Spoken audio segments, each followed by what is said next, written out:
¿Qué tal, gente? Bienvenidos a nuestro canal. Hoy les voy a contar algo muy personal, una de esas historias que te marcan para siempre en este oficio. Vamos a hablar de cómo mi mejor vaca, mi consentida, estaba literalmente en las últimas, muriendo frente a mis ojos, y cómo logré darle la vuelta a la situación en menos de 48 horas, con un método que combina la observación, el respeto por el animal y un poco de esa sabiduría que a veces olvidamos. Si amas a los animales tanto como yo, si te dedicas al campo o simplemente te interesan las historias de lucha y superación, quédate conmigo. Y antes de que se me olvide, si este contenido te aporta algo, por favor, regálame un like, un me gusta y lo más importante, suscríbete al canal y activa esa campanita para que no te pierdas nada de lo que compartimos por aquí. Tu apoyo es el motor que nos impulsa a seguir adelante. Ahora sí, vamos al grano, que la historia lo merece. Hay animales que son solo eso, animales. Cumplen su función, nos dan su trabajo, su leche, su carne, y les estamos agradecidos por ello. Pero de vez en cuando, muy de vez en cuando, llega uno que es diferente, uno que te mira a los ojos y sientes que te entiende, que hay algo más que simple instinto en su interior. Para mí, esa era la gitana. No era la vaca más grande del hato, ni la que tenía los cuernos más imponentes, pero tenía una nobleza que desarmaba. Era una Holstein con unas manchas negras tan bien definidas que parecían pintadas a mano por un artista. Su ubre era una obra de arte, bien implantada, generosa, y sus patas eran fuertes, elegantes. Caminaba por el potrero con una seguridad, con una calma, que contagiaba al resto del rebaño. Era la líder silenciosa, la que encontraba el mejor pasto, la que se acercaba a mí cuando me sentía agobiado por los problemas y me daba un empujón suave con la cabeza, como diciendo, tranquilo patrón, todo va a estar bien. La gitana era más que mi mejor productora de leche, que lo era, y con creces. Era el corazón del establo. Las demás la seguían, la respetaban. Cuando ella rumiaba tranquila bajo la sombra del mezquite, todas las demás parecían contagiarse de su paz. Sus crías siempre fueron las más fuertes, las más vivas, como si les transmitiera en el calostro no solo defensas, sino también su propio temple. Verla era un gusto, una confirmación de que estaba haciendo las cosas bien. Era mi orgullo. Por eso, cuando empecé a notar los primeros cambios, sentí una punzada de preocupación que traté de ignorar. El campo te enseña a ser duro, a no alarmarte por cualquier cosa, pero también te enseña a observar, y mis ojos no me engañaban. Todo comenzó de forma muy sutil. Una mañana, durante la ordeña, noté que su mirada no tenía el brillo de siempre. Estaba un poco opaca, como si una neblina muy fina se hubiera posado sobre sus grandes ojos negros.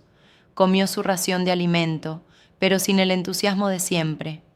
Normalmente, hundía el hocico en el comedero con una alegría contagiosa. Ese día, comió por cumplir, de manera mecánica. Será el calor, me dije. A veces una ola de calor repentina les baja el ánimo, pero al día siguiente la cosa no mejoró. Al contrario, dejó un poco de alimento en el comedero, algo completamente inaudito en ella. La gitana siempre limpiaba hasta el último grano. La toqué, le revisé la temperatura al tacto, como hacemos los de antes. La sentí normal. Su nariz, aunque no tan húmeda como de costumbre, tampoco estaba seca y agrietada. No había tos, no había mocos, no había nada que indicara una enfermedad respiratoria. Llamé al vaquero, un hombre de confianza, de pocas palabras, pero de buen ojo. ¿Cómo la ves, Chuy? Él se acercó, la observó caminar, le palpó los flancos. Se ve triste, patrón, como apagada. Esa era la palabra exacta, apagada, como si alguien le hubiera bajado el interruptor de la vida. Al tercer día, la producción de leche se vino abajo, no un poco, sino un desplome. De darme sus 30 y tantos litros con alegría, apenas si llenó media cubeta.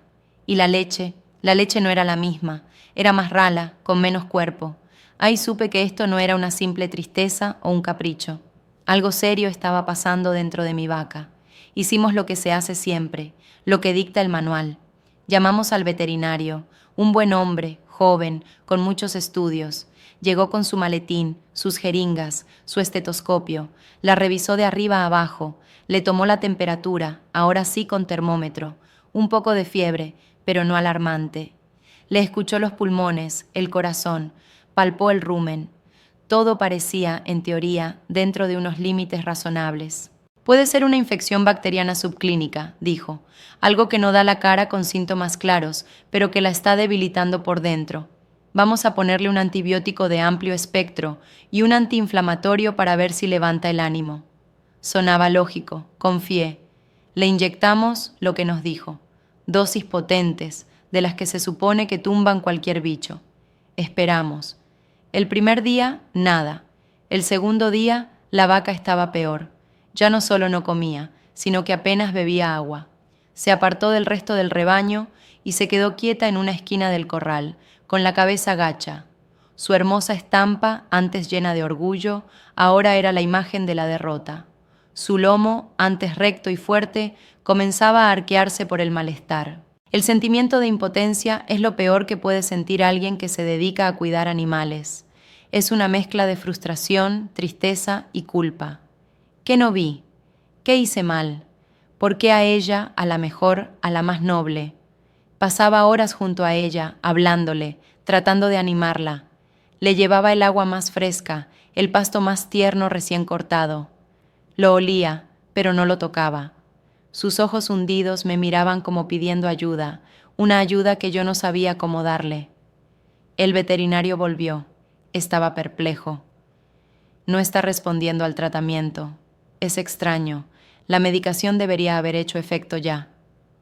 Tomó muestras de sangre, de heces.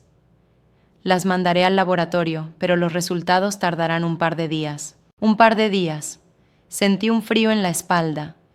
Miré a la gitana y supe, con esa certeza que te da el instinto, que no teníamos un par de días. Su respiración se había vuelto más superficial. Su piel, al pellizcarla suavemente sobre el cuello, tardaba una eternidad en volver a su sitio, un signo claro de deshidratación severa. Estaba perdiendo la batalla. Se estaba rindiendo. Esa noche fue una de las más largas de mi vida. Me senté en un bulto de paja junto a ella. El establo estaba en silencio. Solo se oía el sonido de su respiración dificultosa y el masticar de las otras vacas, ajenas al drama que se vivía a pocos metros. Me sentía derrotado. Había seguido los pasos correctos, había aplicado la ciencia, la medicina moderna, y mi mejor animal se me moría en la cara. Fue en esa oscuridad, en esa quietud, donde mi mente empezó a trabajar de otra manera. Me acordé de mi abuelo, un viejo sabio, de esos que no sabían leer ni escribir, pero que leían el campo como un libro abierto. Él siempre decía, el problema de los doctores nuevos es que miran el síntoma, no al animal. Una vaca no es un pulmón, ni un estómago, ni una ubre. Una vaca es una vaca, todo está conectado. Y me acordé de algo más que decía, antes de meterle químicos, asegúrate de que la máquina funcione, y la máquina de una vaca es su panza. Si la panza no jala, nada jala. La panza, el rumen. Ese universo de microorganismos del que depende toda la vida del rumiante. El veterinario lo había palpado, sí, pero quizás el problema no era de movimiento, sino de lo que había adentro. ¿Y si el antibiótico, en lugar de ayudar, había terminado de barrer con la poca flora benéfica que le quedaba? A veces, en nuestro afán por matar lo malo, nos llevamos por delante lo bueno. Estaba luchando contra una supuesta infección bacteriana, pero a costa de destruir el motor principal de mi vaca.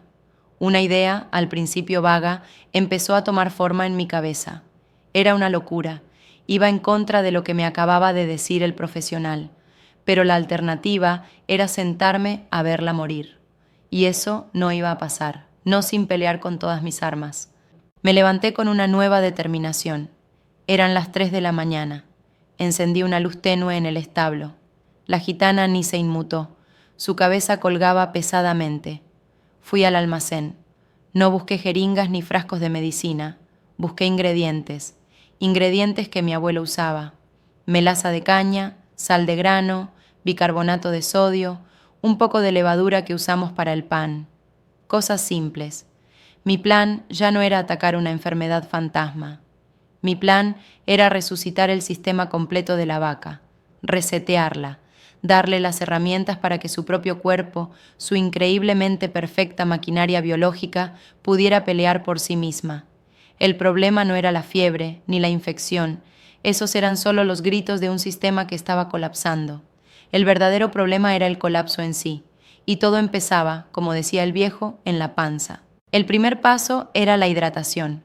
No podía beber, así que tenía que obligarla. Pero no solo con agua.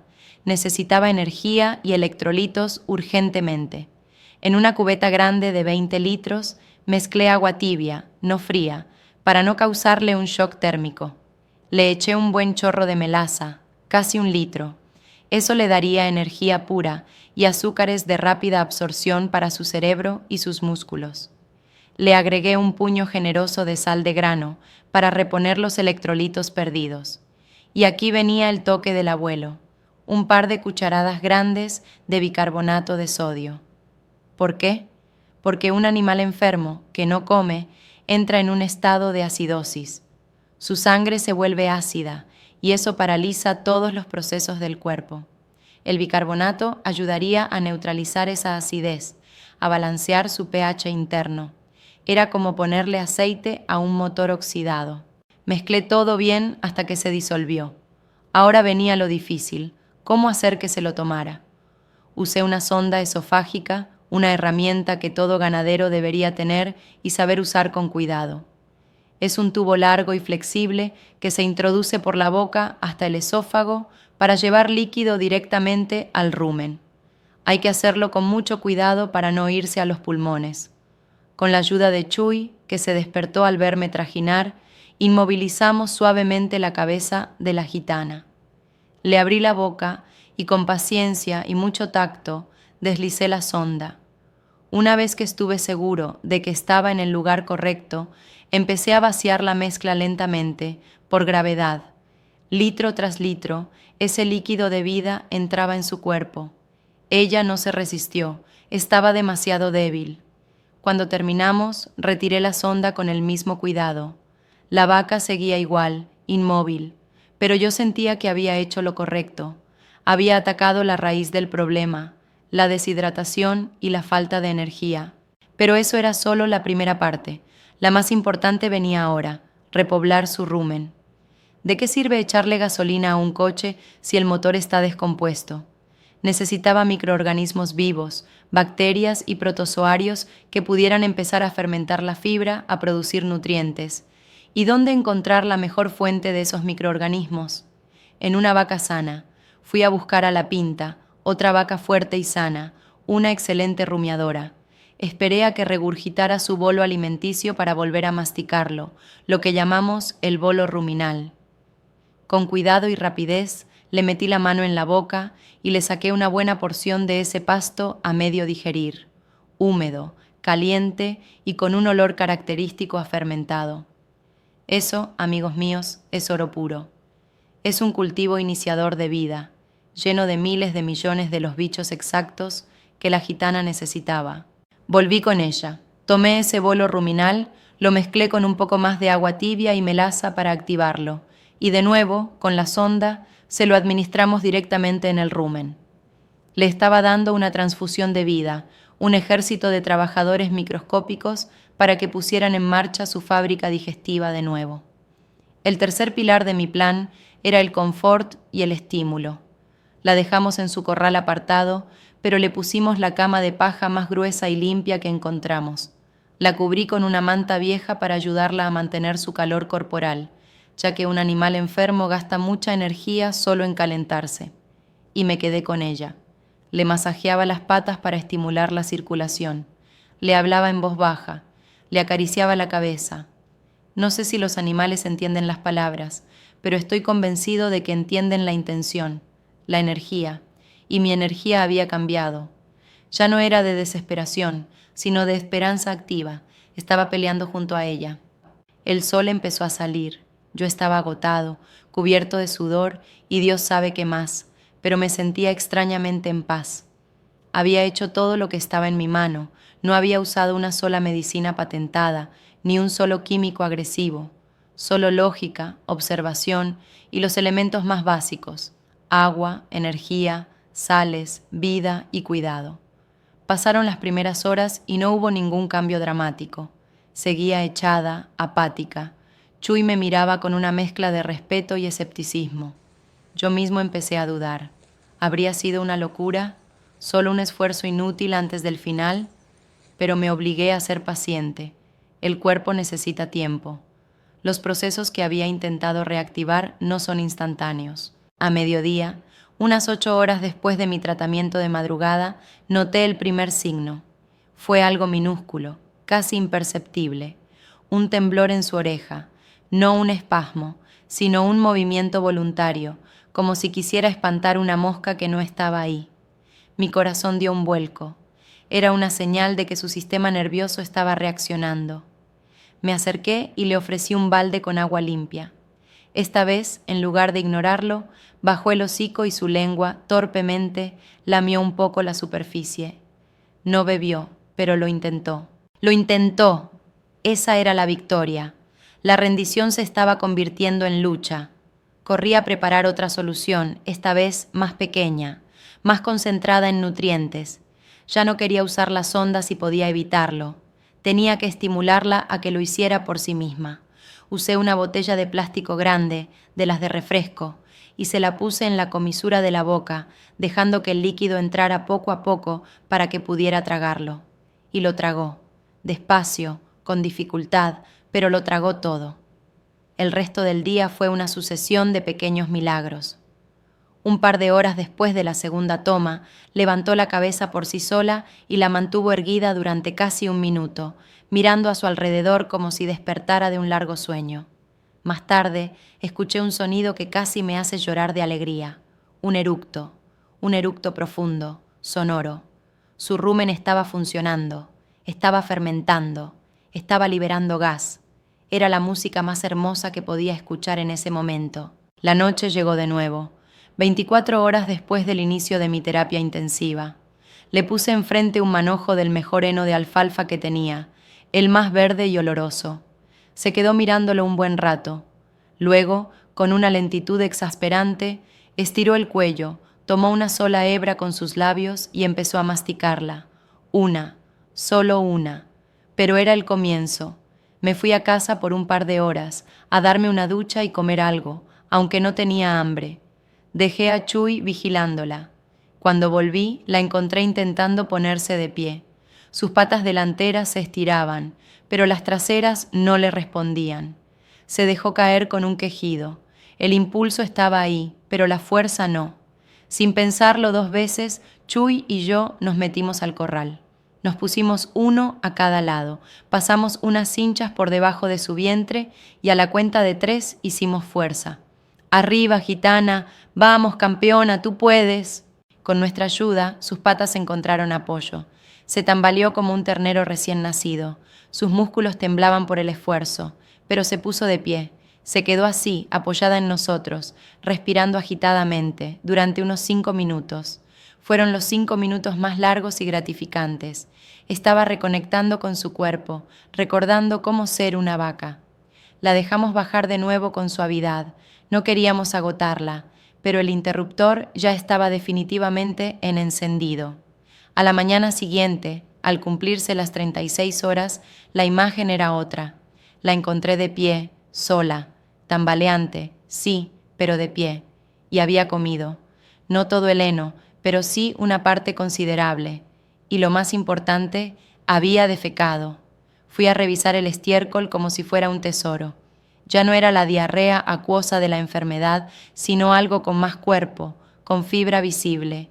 El sistema digestivo se había reactivado por completo. El veterinario llamó justo en ese momento. «Tengo los resultados del laboratorio», dijo. Salieron negativos para todo lo importante. No hay parásitos, no hay bacterias específicas que podamos identificar. Sinceramente, no sé qué tiene tu vaca. ¿Cómo sigue? Yo miraba a la gitana masticar lentamente su heno, con la mirada ya más clara, más presente. Sonreí.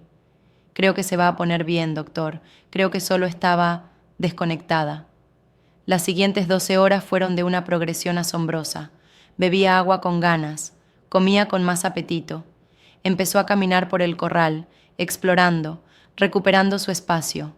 Su lomo se enderezó, el brillo volvió a su pelo, y la mirada, esa mirada de inteligencia y nobleza, estaba de vuelta. Al cumplirse las 48 horas desde aquella noche de desesperación, la gitana se acercó a la puerta del corral y mugió. Un mugido fuerte, claro. Quería volver con el rebaño, quería volver a su vida. La lección que aprendí en esas 48 horas fue más profunda que cualquier libro de texto. Me enseñó a confiar en la observación por encima de todo, a ver al animal como un sistema integral y no como un conjunto de partes. Me enseñó que a veces la solución no está en las medicinas más nuevas y caras, sino en volver a lo básico, en apoyar los procesos naturales del cuerpo en lugar de interferir en ellos. Hidratación, energía, salud ruminal y confort. Esos fueron los 4 pilares que la trajeron de vuelta del abismo. Mucha gente se enfoca solo en el antibiótico, en la inyección mágica, pero de nada sirve matar a los malos si dejas el campo de batalla en ruinas. Primero hay que darle al cuerpo las herramientas para defenderse y reconstruirse. Esa es la verdadera clave, el secreto que a veces, en la prisa del día a día, se nos olvida. No traté una enfermedad, ayudé a un ser vivo a sanarse a sí mismo. Y el resultado, verlo ahí, frente a mis ojos, fue la mayor satisfacción que he tenido en mi vida como ganadero.